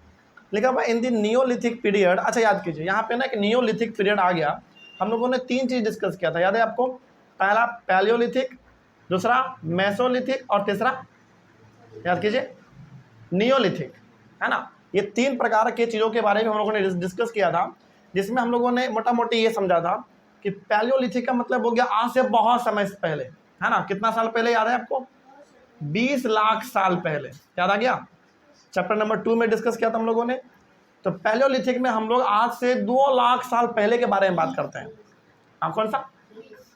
हाँ सॉरी, माय मिस्टेक। पैलियोलिथिक में आज से हम लोग 20 लाख साल पहले के बारे में बात करते हैं, सोचो। उसके बाद कौन सा था? मेसोलिथिक। मेसोलिथिक में कितने साल के बारे में बात करते हैं? 12,000 साल पहले के बारे में बात करते हैं। और नियोलिथिक में कितने साल के बारे में बात करते हैं? मतलब नियोलिथिक में 10 के आसपास का हम लोग बात करते हैं, 10,000 साल पहले के बारे में बात करते हैं। तो वही बात यहाँ पे लिखा हुआ है कि in the Neolithic period archaeologist have found traces of huts और हाउसेस एट सम साइट्स। यहाँ पे ना हमारे जो आर्कोलॉजिस्ट लोग हैं, जो कि ज़मीन को खोद के रिसर्च करते रहते हैं, उन लोगों ने बहुत सारे झोपड़ी उन्होंने खोजा है, बहुत सारे ऐसे घर उन्होंने पाए हैं, बहुत सारे झोपड़ी उन्होंने पाए हैं, जिससे ये आइडिया लगता है कि पहले के ज़माने के लोग किस में रहा करते थे? झोपड़ियों में रहा करते थे, छोटे मोटे घरों में रहा करते थे। और ये कब के बारे में बात हो रहा है? नियोलिथिक पीरियड के बारे में बात हो रहा है। नियोलिथिक मतलब वही 8,000 10,000 साल पहले के बारे में बात हो रहा है। ठीक है, तो उस समय के लोग झोपड़ियों में रहा करते थे। कैसे पता चला हम लोगों को? आज बताओ। आर्कोलॉजिस्ट लोगों ने खोजा, जमीन को खोदा, तो पता चला कि पहले के लोग झुग्गी झोपड़ियों में भी रहा करते थे। ठीक है, आगे फॉर एग्जाम्पल, एक एग्जाम्पल है हमारे पास, इन बुरजाहम जो कि आज कश्मीर में पड़ता है, people built peat houses which were dug into the ground with steps leading into them. These may have provided shelter in cold weather. जैसे कश्मीर में एक जगह है, आज ये हमारा जो बुरजाहम है ये कश्मीर में पड़ता है, वहाँ पे ना हमारे आर्कोलॉजिस्ट लोगों ने ज़मीन को जब वो लोग खोद रहे थे तो उनको दिखा कि एक ऐसा घर है जो ज़मीन के नीचे है, मतलब कि गड्ढा खोद के लोग ज़मीन के नीचे रहते थे। इसका दो कारण है, पहला जानवरों से बचा जा सके, हमला ना कर दे जानवर, पहला, और दूसरा जाड़े में काम आएगा, है ना, समझ में आ रही है बात, इस तरीके से। तो भाई यहाँ पे लिखा हुआ था कि these may have provided shelter in cold weather. तो इससे दो फायदा था, पहला तो वो ज़मीन के नीचे घर है तो जानवरों से बच जाएंगे हम लोग, ज़मीन के नीचे गड्ढा करके लोग रह रहे हैं, पहला फ़ायदा ये है कि जानवरों से बच जाएंगे, दूसरा फ़ायदा ये है कि जाड़े में तकलीफ नहीं होगा, हम लोगों को आराम से हम लोग सर्वाइव कर पाएंगे। ठीक है, ये चीज़ है। Archaeologist have also found cooking hearths inside and outside the huts. हमारे आर्कोलॉजिस्ट लोगों ने जब वो रिसर्च कर रहे थे, ज़मीन को जब वो खोद रहे थे, तो उनको और भी बड़ा विचित्र चीज़ दिखा। क्या दिखा भाई? चूल्हा, जानते हैं ना आप चूल्हा, गाँव में आप जाते होंगे तो आप देखते होंगे चूल्हा। तो चूल्हा जो है ना घर के बाहर भी था और घर के अंदर भी पाया गया है चूल्हा। इससे क्या पता चलता है? इससे ये पता चलता है कि पहले के लोग खाना बनाते थे किस पे? चूल्हों पे बनाते थे। ठीक है, आगे which suggest that people could cook food either indoors or outdoors depending on the weather. अच्छा, अब सवाल आपके मन में होना चाहिए था कि सर चूल्हा घर के अंदर होता बाहर क्यों है, या फिर बाहर में केवल होता घर के अंदर क्यों है? दोनों जगह चूल्हा है, घर के अंदर भी और घर के बाहर भी। डिपेंड करता है कि कैसा मौसम है। जैसे मान लीजिए बारिश हो रहा है तो क्या आप घर के बाहर बनाओगे खाना? भीग जाओगे। तो फिर एक चूल्हा कहाँ होना चाहिए? घर के अंदर होना चाहिए। और मान लीजिए घर के अंदर बहुत गर्मी पड़ रही है तो क्या अभी भी घर में खाना बनाओगे? नहीं, आंगन में जो रखा हुआ है चूल्हा उसमें बना लेंगे हम लोग खाना, है ना। तो एक चूल्हा घर के अंदर और एक चूल्हा घर के बाहर हमेशा होता था हर घरों में। ये डिपेंड करता था कि मतलब चूल्हे का कब कौन सा चूल्हा का इस्तेमाल करना है, ये डिपेंड करता था कि मौसम कैसा है ना। यदि बारिश है तो घर का चूल्हा इस्तेमाल करेंगे, बारिश नहीं हो रहा है तो फिर बाहर का चूल्हा इस्तेमाल करेंगे। इस प्रकार से वहाँ पे चीज़ें चलते थे। उसके बाद stone tools have been found many sites as well. बहुत सारे जगहों पर स्टोन टूल्स भी पाए गए हैं, पत्थरों के बने हुए औजार ऐसे पाए गए हैं। Many of these are different from the earlier Palaeolithic tools and that is why they are called Neolithic. मतलब कि यहाँ पे जो पत्थर पाए गए हैं वो थोड़ा सा एडवांस प्रकार के पत्थर के टूल्स पाए गए, मतलब अच्छा प्रकार का, उसमें धार होता था, नुकीला धार होता था, उसका शेप अच्छा होता था। इस प्रकार का यहाँ पे टूल्स पाया गया है। इसीलिए हम लोग कह सकते हैं कि ये कौन से पीरियड का रहा होगा टूल्स? नहीं, नियोलिथिक का रहा होगा, मतलब नया नया, है ना। यदि आप पैलियोलिथिक का बात करोगे तो वो बहुत पुराना हो गया, बहुत पुराना हो गया। मेसोलिथिक का बात करेंगे तो वो बीच वाला हो गया, और नियोलिथिक का बात करेंगे तो वो बिल्कुल नया वाला हो गया, एडवांस वाला हो गया, है ना। देखो पैलियोलिथिक में जो हथियार इस्तेमाल होते थे, टूल्स इस्तेमाल होते थे, वो बहुत ही ख़राब होता था। उससे अच्छा और कब आया? मेसोलिथिक में आ गया। उससे भी अच्छा कब आया? नियोलिथिक में आ गया। तो जब हमारे आर्कोलॉजिस्ट लोग यहाँ पे खोजबीन कर रहे थे तो उनको ऐसे स्टोन टूल्स मिले हैं, ऐसे औजार मिले हैं जो कि अच्छा है, धारदार है, नुकीला है, अच्छा है। तो ये नियोलिथिक का स्टोन टूल्स इन लोगों को यहाँ पे मिला है। ठीक है, आगे बढ़ते हैं। The tools were polished to give a fine cutting edge. जो टूल्स मिला है वो बिल्कुल पॉलिश्ड मिला है। पॉलिश्ड का मतलब बिल्कुल अच्छा वाला मिला है, बहुत अच्छा शानदार मिला है, बहुत धार भी है उसमें। And mortars and pestles use for grinding grain and other plant produce. यहाँ तक के कुछ ऐसे भी औजार मिले हैं जिस औजार का इस्तेमाल हम लोग प्लांट को काटने के लिए कर सकते हैं। तो आप ज़रा सोचो, यदि आप, अच्छा एक बात बताओ, यदि आपको प्लांट को काटना हो तो क्या एक सिंपल सा टूल से आप काट लोगे? नहीं, उसके लिए क्या चाहिए? थोड़ा सा एडवांस और अच्छा वाला टूल्स चाहिए। तो इस प्रकार के भी टूल्स कई सारे जगहों पर हमारे आर्कोलॉजिस्ट लोगों के द्वारा खोजे गए हैं, रिसर्च किए गए हैं। ठीक है, आगे many kinds of earthen pots have also been found, many were decorated and were use for storing things, cooking food grains like rice, wheat and lentils. अब इसमें क्या है, बहुत सारे अर्थेन पॉट मतलब कि मिट्टी के घड़े, मिट्टी का घड़ा पाया गया है बहुत सारे जगहों पर। वो भी कैसा घड़ा, बिल्कुल सुंदर सुंदर घड़ा। जैसे आज भी आप मार्केट में जाओगे ना मिट्टी का घड़ा खरीदने के लिए, तो आप कभी गौर करना उस घड़े पे ना अलग अलग डिजाइन बना रहता है, सर्कल बना रहेगा, रेक्टेंगल बना रहेगा, क्रीज क्रॉस बना रहेगा, है ना, यानी कि कुछ ना कुछ उस घड़े पे डिजाइन बना रहता है ना। तो उस प्रकार का भी अर्थेन पॉट्स यानी कि मिट्टी का घड़ा पाया गया है इन प्रकार के जगहों पर। अब सवाल है कि सर ये मिट्टी का घड़ा क्यों पाया गया है, इसका क्या इस्तेमाल था? दो तीन काम है इसका। पहला तो पानी को रखने के लिए, पानी को स्टोर करके रखने के लिए, और दूसरा अनाजों को स्टोर करके रखने के लिए। अनाज कहाँ पे रखोगे आप, कैसे रखोगे? तो लोग कहाँ रखते थे अनाज? मिट्टी के बर्तनों में अनाज को भर के रखते थे। कोई डाउट इसमें? जैसे चावल हो गया, फिर से गेहूं हो गया, दाल हो गया, इस प्रकार की चीज़ों को वो लोग मिट्टी के घड़े में पैक करके रखते थे ताकि आने वाले समय में इसको इस्तेमाल अच्छे तरीके से किया जा सके। उसके बाद they began weaving cloth using different kinds of materials like cotton. उसके बाद उन लोगों ने अलग अलग प्रकार के कपड़े भी पहनने स्टार्ट करने लग गए, और अलग अलग कपड़ा भले मतलब कपड़ा भले अलग अलग प्रकार के पहनते थे, लेकिन सब कपड़ा बना किससे होता था? जनरली कॉटन से, क्योंकि ज़्यादातर उस समय पे क्या उगता था?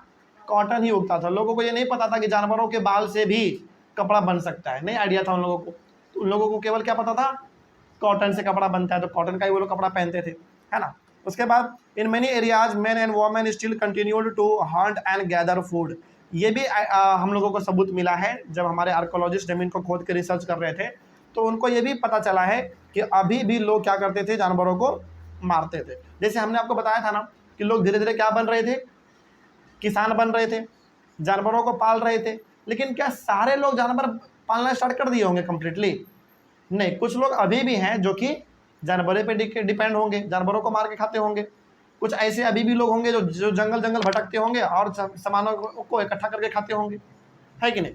तो भले ही लोग जानवरों को पाल रहे थे, भले ही लोग खेती बाड़ी भी करना सीख रहे थे, लेकिन कम्प्लीटली अभी उसमें सब कोई नहीं ढल पाया था। तो कहने का मतलब है कि अभी भी कुछ ऐसे लोग थे जो जंगलों में घूमते थे, भटकते थे, और जो चीज़ उनको खाने को मिलता था वो लोग लेके आते थे और घर परिवार को खिलाते थे।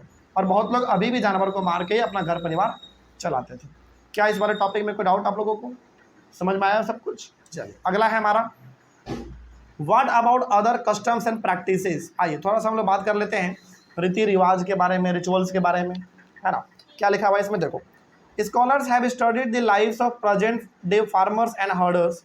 Scholars find that they follow certain customs and practices that may have existed earlier as well।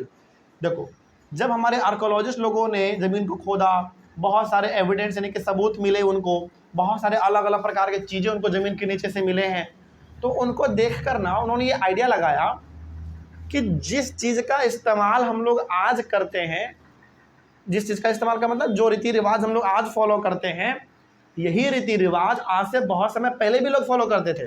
जैसे मैं आपको एग्जांपल देता हूँ, समझिए इसका अच्छा से एग्जांपल समझिए। जैसे आज हम लोग गाय का पूजा करते हैं कि नहीं? बिल्कुल करते हैं। तो गाय का पूजा पहले भी लोग करते थे। उसी प्रकार से क्या आज हम लोग कोई भी जब हमारे खेतों में फसल उगता है पहली बार, तो उस फसल को पहले हम लोग कहाँ चढ़ाते हैं? भगवान के आगे चढ़ाते हैं। आज भी करते हैं हम लोग। तो ये चीज़ पहले भी होता था।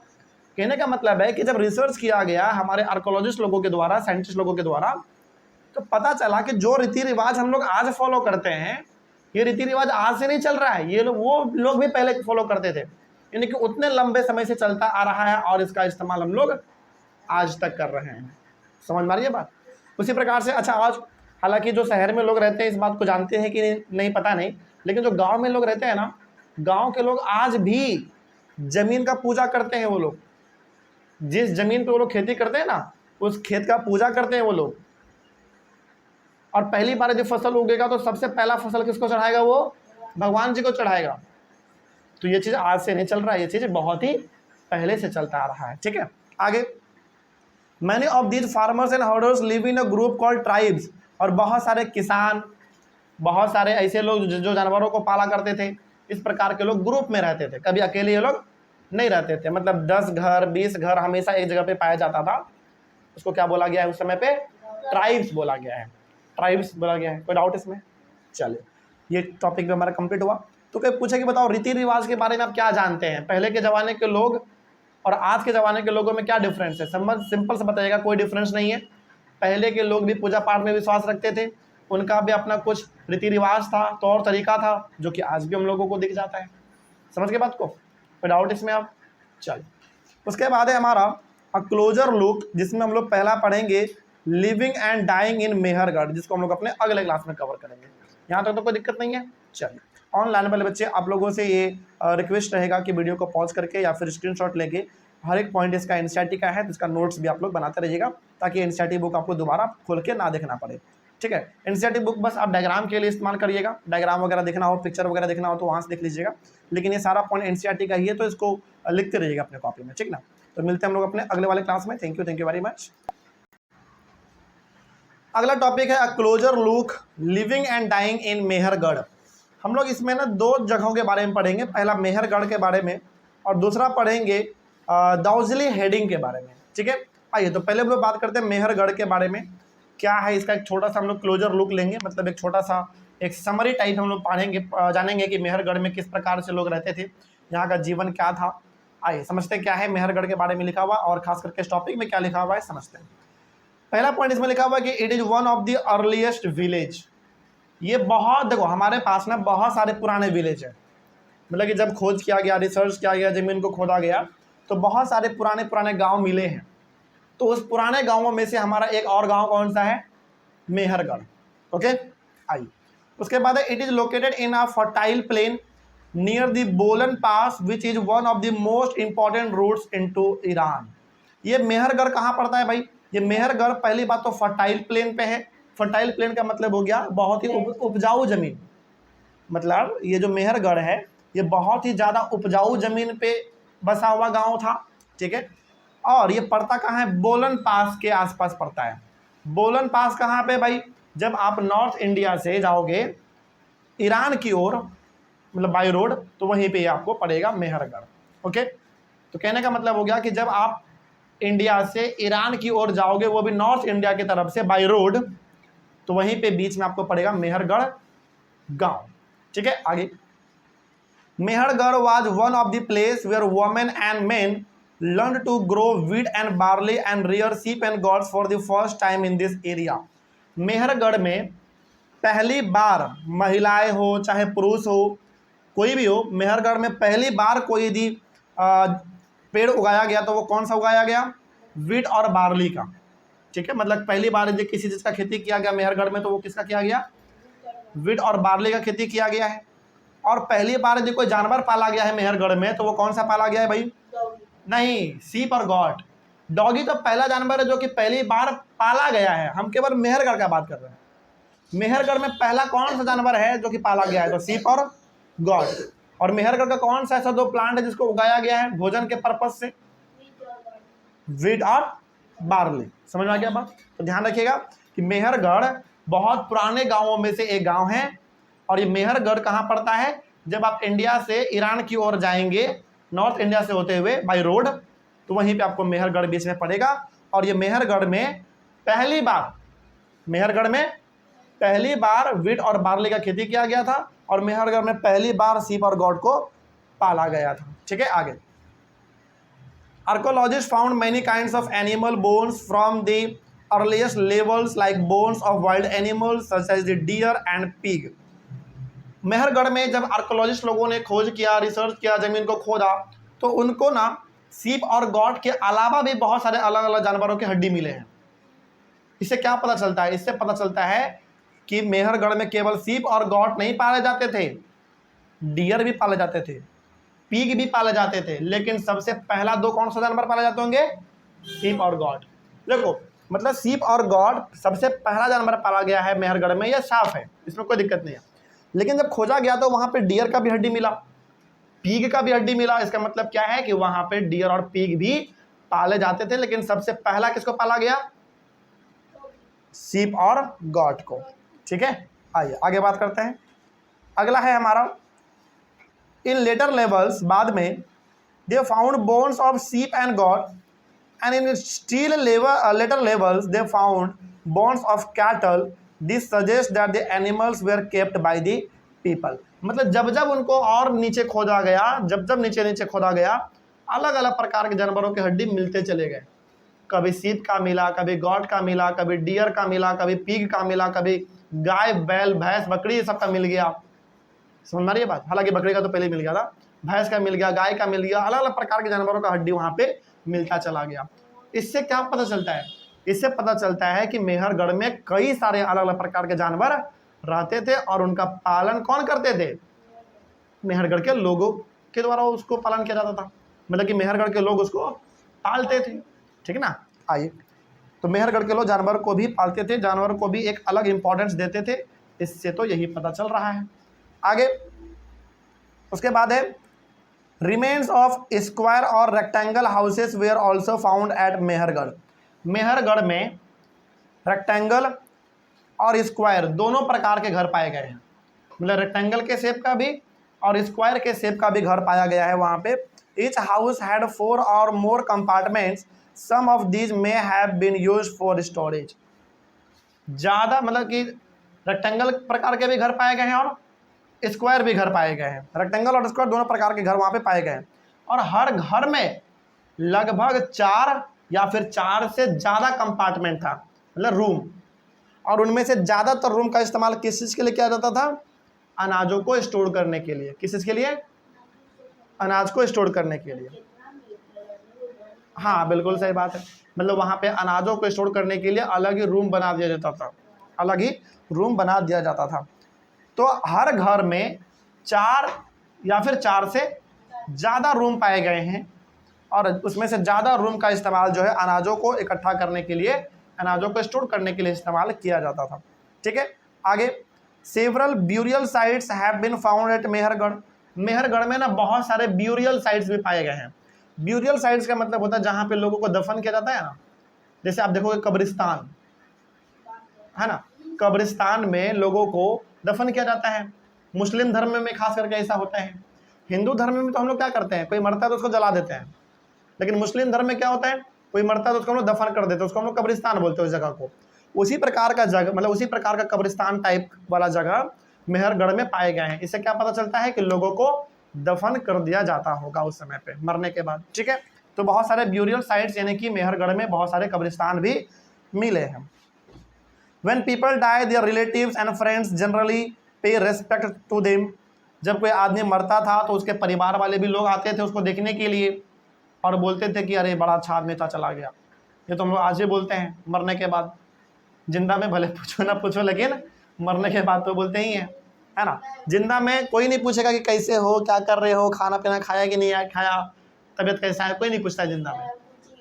सुनो पहले, तो जिंदा में कोई भी नहीं वैल्यू देता है, लेकिन मरने के बाद सब कोई बोलेगा अरे बड़ा अच्छा आदमी था, बहुत प्यारा आदमी था, चला गया, बहुत दुख हुआ, तकलीफ हुआ। 2 मिनट रोएगा फिर सब चुप हो जाएगा, है ना। ऐसा होता है। तो यहाँ पे भी वैसा होता था। तो कोई आदमी मरता था तो रिलेटिव आते थे, उनके प्रति रेस्पेक्ट शो करते थे और फिर 2-4 दिन में वापस अपने घर चले जाते थे। अगला, the dead person was buried with goats which were probably meant to serve as food in the next world.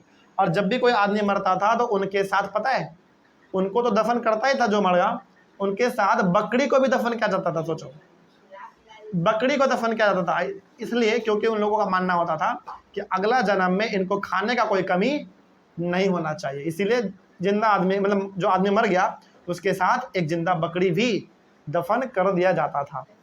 समझ में आ रही है बात? कहने का मतलब सिंपल सा है कि यदि कोई आदमी मरता था तो उस मरे हुए इंसान के साथ एक जिंदा बकरी भी दफना दिया जाता था। क्या मान्यता था, क्यों दफनाते थे?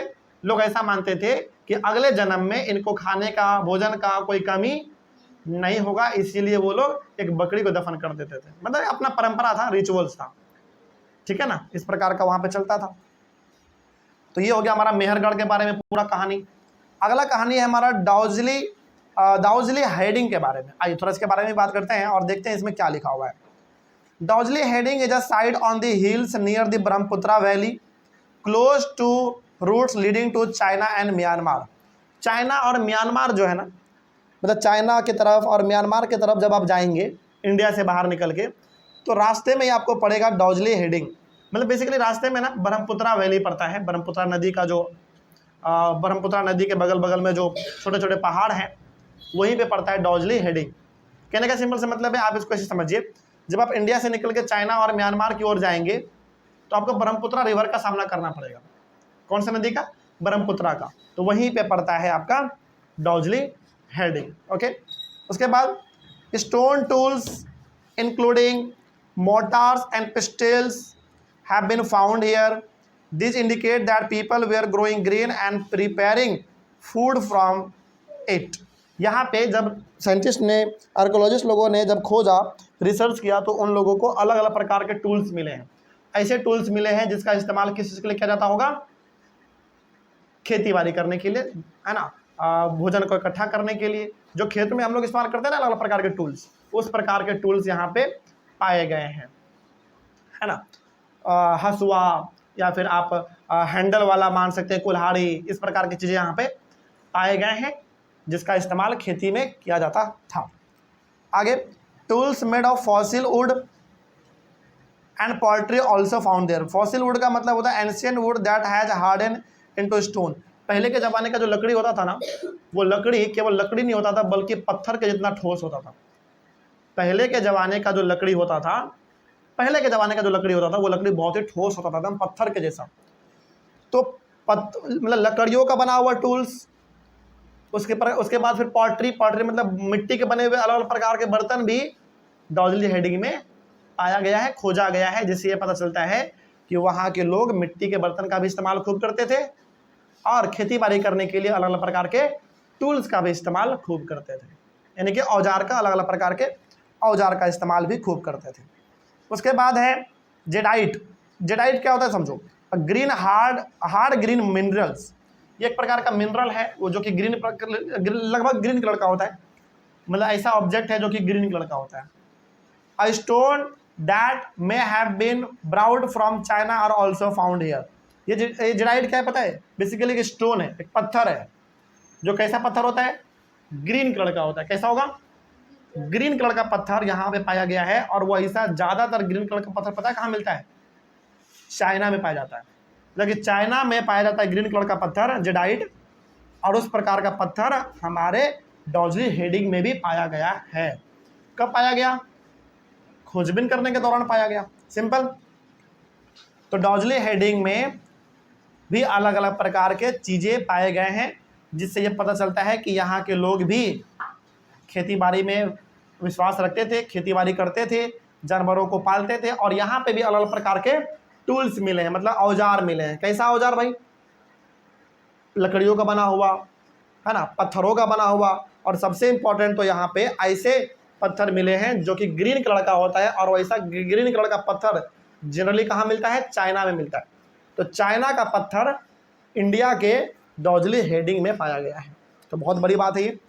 कहाँ से आया ये तो पहले के ज़माने के लोग ही बता सकते हैं। हो सकता है कि चाइना गए होंगे घूमने के लिए, लेके आ गए होंगे और डॉर्जली हेडिंग में ला के रख दिए होंगे, या फिर कोई और चीज़ के लिए इस्तेमाल करते होंगे, या फिर ग्रीन कलर का था तो बड़ा देखने में अच्छा लग रहा होगा तो लेके आ गए होंगे, है ना। आगे उसके बाद है सम इम्पॉर्टेंट डेट्स, दो ही है। पहला इसमें बिगिनिंग ऑफ डोमेस्टिकेशन, मतलब कि जानवरों को पालना कब से स्टार्ट हो गया था? आज से 12,000 साल पहले से। इसका मतलब हुआ कि लोग आज से जानवर को नहीं पाल रहे हैं, बल्कि लोग जानवरों को आज से 12,000 साल पहले से ही पाल रहे हैं, और आज तक हम लोग पाल रहे हैं जानवर को। Beginnings of settlement and Mehrgarh. Mehrgarh में लोग कब से रहना स्टार्ट कर चुके थे? आज से 8,000 साल पहले, यानी कि मेहरगढ़ में आज से 8,000 साल पहले से लोग रह रहे हैं। सोचो, तो बहुत बड़ी बात है ना। तो इस तरीके से ये दो इंपॉर्टेंट टर्म था हमारा, और इसी तरीके से पूरा का पूरा चैप्टर आपका कंप्लीट होता है और टॉपिक भी कंप्लीट हुआ। क्या कोई डाउट इसमें? समझ में आया कहीं पे? कोई डाउट नहीं ना है? चलिए, इस तरीके से हमारा चैप्टर खत्म होता है। चैप्टर के साथ टॉपिक भी खत्म हुआ, और हम लोग मिलेंगे अपने। अच्छा कि बताओ, ऑनलाइन वाले बच्चे किसी भी टॉपिक में कहीं पे डाउट रहा होगा तो एक बार कमेंट कर दीजिएगा। हम लोग मिलेंगे अपने अगले क्लास में फिर से एक नए चैप्टर के साथ और एक नई शुरुआत के साथ। तब तक के लिए thank you very much and have a nice day.